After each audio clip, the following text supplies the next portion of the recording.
amati mbégteeg bànneex di ànd ak yéen ñi ñuy teewlu ci suñu chaîne bu mag bii di Archi TV ñoo ngi leen di ñaan ngeen di wéy di abonné ngir ngeen mën a jot suñu ay vidéo saa su ne. beneen bi ci topp li may wax rek moom mooy dëgg nag lu ëpp tuuru mbokk yi il est grand temps nag Pastef jël responsabilité am nag parce que lii nag mu ngi bëgg ëpp loxo nag te wax dëgg yàlla neexul ba neexul lii ñun ñoo ko waroon def parce que nous sommes la majorité au Sénégal lii ñun ñoo waroon di dogale cortège yi dégg nga di jéem a saboter wala ñuy nekk di jéem a neutraliser certaines personnes wala certains convois wala certains leaders mais jamais defuñu ko te ku ne xam na ne ñun ñoo yor majorité ñun ñoo nekk majorité Sénégal waxuma ñoo yor pouvoir de ñun ñoo majoritaire Sénégal loolu kenn mënu ko dindi c'est incontestable te jamais ñu def ay provocation action yi attaqué nañ cortège Abass Fall gaañ fa ay jigéen dóor fa ay xale gaañ leen tey convoi bu toll ni convoi Ousmane Sonko benn 4x4 pick-up ak quelques jakarta am fitu dem ne dañ koy dogale dañ koy attaqué dama ne mbokk yi lii dafa ëpp de te lii il faut que Pastef jël responsabilité am lii du ay affaire de gendarmerie ak police parce que wuyu bandey baayam lii mooy dëgg te lii ñi ko def dañ leen waroon a neutraliser ba nga xam ne keneen dootul xalaat di ko essayer parce que c'est de n'importe quoi lii manque de respect pire la xoolal leader bu toll ni Malick Gakou ñuy attaqué cortège Ousmane Sonko en tant que ñu yor pouvoir utiliser wuñ gendarmerie te xam ngeen ne bu neexoon Ousmane Sonko téeméer wala 500 agents police ñoo koy wër ak ay gendarme ay BIP ak ay GIGN mais juste rek bugg koo def pour utiliser moyen état donc amuñu lu ñuy def ñu ne dañuy attaqué cortège am bay gaañ benn leader bu mel ni Malick Gakou ba di ko yóbbee di ko damm bañ koy rawale di ko yóbbu hôpitalu Kaffrine di ko jéem a faj dama ne mbokk yi lii nag il est grand temps nag ñu freiné ko billaay wallaay tallaay te lii ñi ko def bugguma wax fii sax ci groupe bi amul problème garaawut beneen bi ci topp ma di ko wax muy Sénégal 7 gi gis nga Mouhalim Sénégal 7 gi amul benn crédibilité te pourtant yàgg naa la koo bëgg a wax nag billahi wallahi wa taalahi yàgg naa la koo bëgg a wax ne la moytul site bi amul benn crédibilité ay nit yu responsable nekkuñu fa man maa ko wax te nu ñuy gën a demee te billahi wallahi wa taalahi yàgg naa la koo bëgg a wax di ko hésité mais gis nga site bi feeg yaa ngi recopier ay xabaaram maa la ko wax doo jug ci di wax lu wuuteeg li am man maa la ko wax parce que amul crédibilité te honnêtul te sérieuxwul du ma wax dafa far loolu sama yoon nekku ci kum neex far mais mën ngaa far mais nga sérieux c'est simple parce que y a beaucoup de médias yu nga xam ne dañoo far ak Pastef amul problème mais nga sérieux tuuti mais site bi man maa la ko wax day yàq sa crédibilité yow feek yaa ngi recopier ay info maa la ko wax doo jug ci di wax lu nga xam ne day wuuteeg li am te doo ko yëg te pourtant du sa intention parce que crédible parce que li ko neex ci vidéo bi rek mooy génnee fi waa ji yoree arme te nag gis nga légitime défense ci état ci Sénégal lañ ko fekk ci àdduna bi lañ ko fekk légitime défense waaw foo dem am na fa fii ci Amérique gii rek bu la police ne pimp ngay dawal ba police ne la pimp nga droite donte lu leen jafe la ba nga droite ñu lay contrôler say pièces xoolal sa loxo policier bi sécurité am safety am lay njëkk a xalaat ci yow sa bos gis nga sa loxo bu la arrêté ba nga taxaw mu dox jëm si ci yow sa loxo le fait que ngay xool ci sa wet nii wala nga koy jéem a dugal sa wala ngay ubbi koofur naan yaa ngi am looy génne rek bu soobee yàlla boo moytul ñàkk nga sa bakkan parce que la muy xalaat mooy yow arme ngay génne pour moom moo tax bu la arrêté da ngay jël sa ñaari loxo nga teg ko ci baar bi téye baar ak sa ñaari loxo ci kaw téye ko di ko xool lum la laajul bul ko jox fixé ko muy wax ak yow nga di ko wax di ko tontu muy wax nga di ko tontu bu ne la jox ma assurance bi mbaa carte grise mbaa sa permis de conduire nag nga door a am droit wu def nii jox ko te benn bi mu la laaj jox ko téyewaat ci baar bi parce que moom safety am sécurité am lay njëkk a xalaat que sa safety yow sécurité am moom lay njëkk a xalaat ci sa sécurité yow pour wan la ñoom légitime défense le fait que yoroo ak gisewul la arme de waaye sa loxo nga ubbi coffre ne yaa ngi ko fa wala nga tourné sa bopp bi sëgg naan yaa ngi am looy jël ci suuf oto bi rek mooy faat na la fii nga toog ci baar bi la lay faat parce que moom légitime défense la koy jàpp parce que dafay jàpp ne peut-être yow mun na am arme ngay génne te boo si génne da nga koy tiire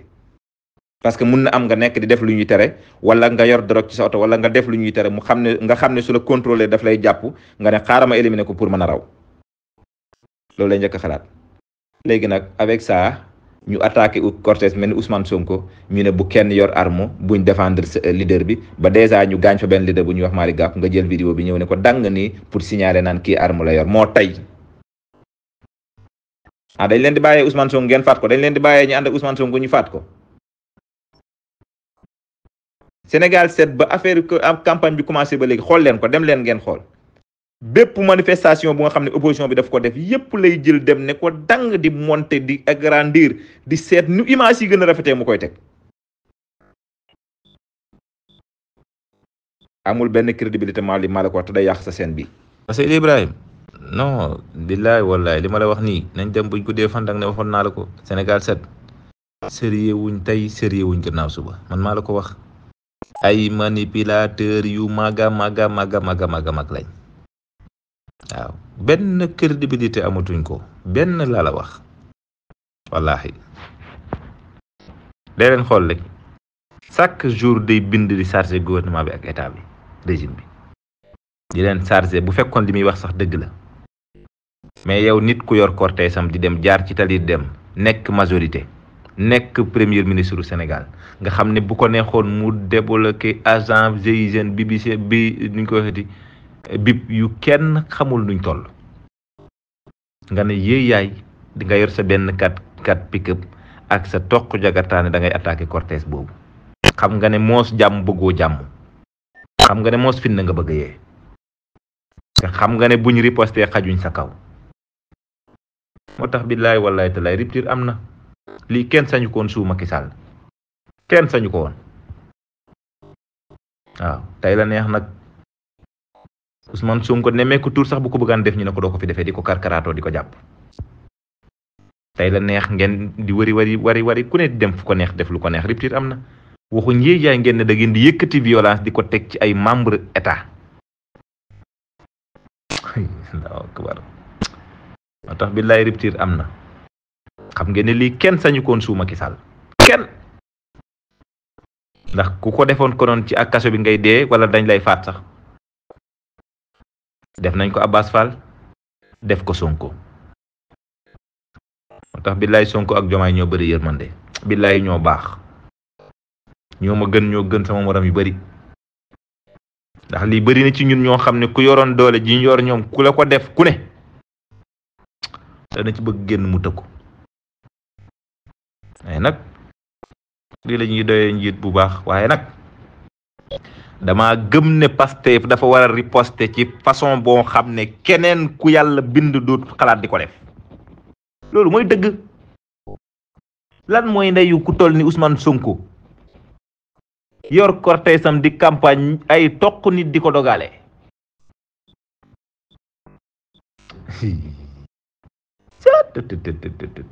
xamu leen sax affaire bi ni ma méttee waaye lii dañ ko essayé waat ko moo tax keroog bi may wax fii wax naa ko biñ ko defee Mati Sarr ñaa def ko kii mu jàll rek am na benn groupe bu nga xam ne dama caa bokk dama ne leen gis ngeen lii ñu def nii Mati Sarr ñaa ak kii nu mu tuddati Ngoné Saliou mii dafa mel ni jabari Ousmane Sonko ak jabari Jomaay lañ ko def parce que dañuy essayé keroog laa ko wax ci groupe boobu billahi wal kitaab ne leen essayage la te bu jàllee du fi yem man maa leen ko wax dañuy xel di jéem a agressé fu ñu fekk quelque Pastef fois di leen jéem a agressé tey nag ñu dem ba ci def nañ ko Abbas Fall barki démb tey nag ñu dem ba ci guy gu mag gi di Ousmane Sonko ne dañuy attaqué cortège am bay blessé kenn ku nga xam ne ci oto Ousmane Sonko lay nekk di leader c'est extrêmement grave li am nii. waaw Seydou Ibrahima maa lay ziar xaw na jàpp tuuti rek donc Seydou Ibrahima gis nga loolu lu garaaw la li ñu def lu garaaw la du lu tuuti de lu garaaw la. moo tax gis ngeen su may wax à chaque fois ne man dictateur ak maa ci d'accord dictature li ñuy woowee dictature man gëwuma démocratie de ngeen baal ma gëwuma ko de billahi gëwuma ko parce que damaa gëm ni du dëgg amut. kon damaa gëm ni formule bi moo am nii ak wax bi rek moo bi nii ak wax ji képp mais démocratie au fond amul ça n'existera pas loolu laa gëm. parce que dëkk boo fii jël ba ne moo nekk ci démocratie dama ne la buñ la waxee toj yi ñuy def ak la ñuy def lépp nga ne démocratie amul wala boo ko xamee rek génn ci mbiru démocratie ku la waxati démocratie boo ko rusut sax saag nga ciy teg loolu laa gëm. ba pare li kii waxoon Khadim Samb chaque jour ma wax ko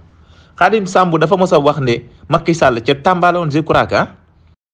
crois que Tamba la woon wala ci dëkk yooyu bi muy def xaw ma lu mu doon defati xaw ma nemmeeku xam nga mooy kii am taxawaaloom yooyu rek mu daan def. donc Khadim Samb ne ko président dama ne buur day rey di dóor di duma di tëj man ak maa ci d'accord buur day duma di rey di tëj di exiler loolu mooy dëgg. loolu mooy dëgg man loolu laa gëm nguur dafa war di jàpp di rey di dóor di damm di tëj loolu mooy dëgg. loolu mooy dëgg de xam nga fan la affaire bi nekk mooy kan lañ war a dóor kan lañ war a damm kan lañ war a rey kan lañ war a tëj exilé kan lañ war a tëj. Macky Sall nag loolu la xamutoon moom ñi ñu wartoon a jàpp ñi wartoon a dóor ñi wartoon a damm ñi wartoon exilé ñooñu la doon jàpp ñooñu la doon damm ñooñu la doon dóor ñoom la doon rey ñoo la doon exilé. ndax ku la xaasoo drapeau Sénégal kooku est-ce que jar naa rey nga dóor bal mu wàcc ku yor xeer di sànni ne d'accord ma mais contentement am nga dóor bal mu wàcc du ñooñu lañ war a rey de déedéet. les voleurs ñiy détourné alalu askan wi sàcc yi ñooñu lañ war a damm ñooñu lañ war a rey ñooñu lañ war a tëj criminels yi ñu yor fetal di dóor nit ñi daanu ñooñu ñooy criminels ñooñu lañ war a rey ñooñu lañ war a tëj ñooñu lañ war a rey. mais Macky Sall moom sens contraire bi la doon def da doon jàpp ku jartu jàpp di dóor ku jartu dóor di damm ku jartu damm di tëj ku jartu tëj di rey ku jartu rey di exiler ku jartu exiler. Macky Sall sens contraire bi la doon def mais nguur dëgg dafa war a dóor war a damm mu rey loolu mooy dëgg man loolu dama ko gëm Khadim Samb loolu dama ko gëm loolu dëgg la de mais malheureusement Macky Sall moom ñi ko wartoon def la ko doon def ñi ko waroon def mu làq leen. c'est simple Macky Sall pour yow nga avancer ci garaatu Macky garaat ci politique sax pour nga avancer sax da ngay nekk benn détourneur bu mag détourné alal ju bëri def scandale bu mag Macky Sall jëlee la foofu yóbbu la feneen. la preuve commissaire Sankharé Parcelles Assainies la nekk commissaire Parcelles Assainies def tooxi doon a gëm def njël ko yóbbu ko commissariat central. yéen a gis Mamour Diallo def tooxi doon a yem def ñu jël ko yóbbu ko ONAS.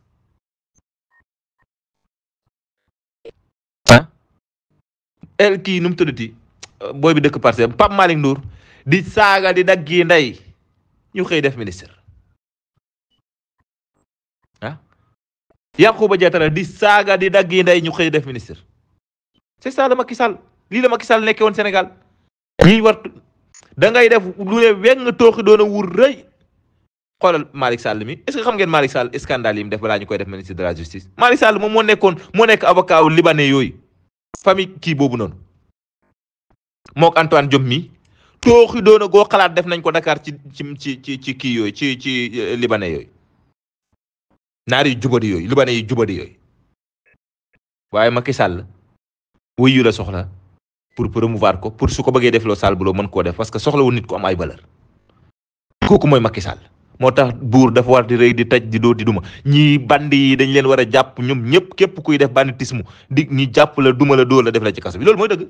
li fa gi no ngi lay ziar bu baax mbaa yaa ngi ci jàmm naka yi tey ça va bien alhamdulilah no ngi lay ziar bu baax waaye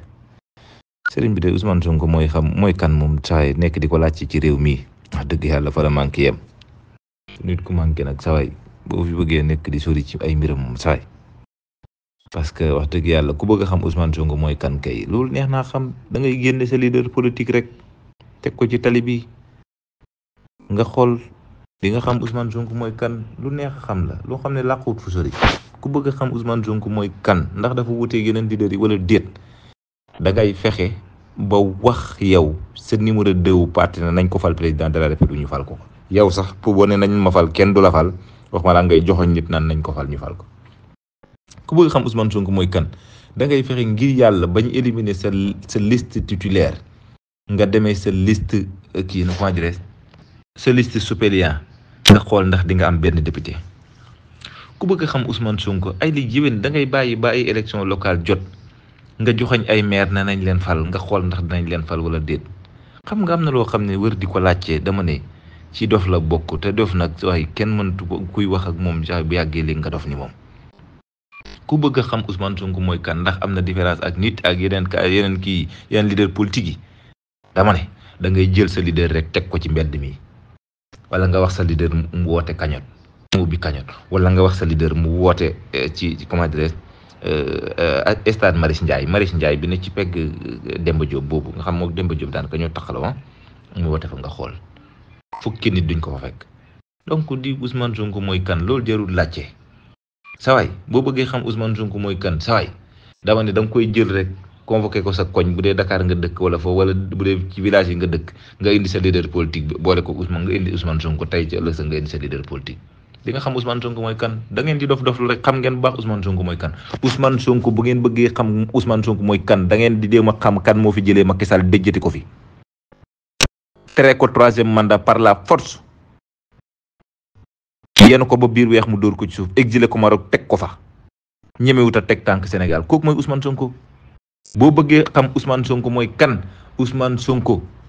mooy ki nga xam ne bu jëndee ab yére sol. réew mi yëpp di ko sol Ousmane Sonko mooy ki nga xam bu yëkkatee ab tànkam sànni ko ñu defar koy t-shirt di ko jaay muy ay millions. Ousmane Sonko mooy ki nga xam ne bu ne dama ne réseaux sociaux yi saturé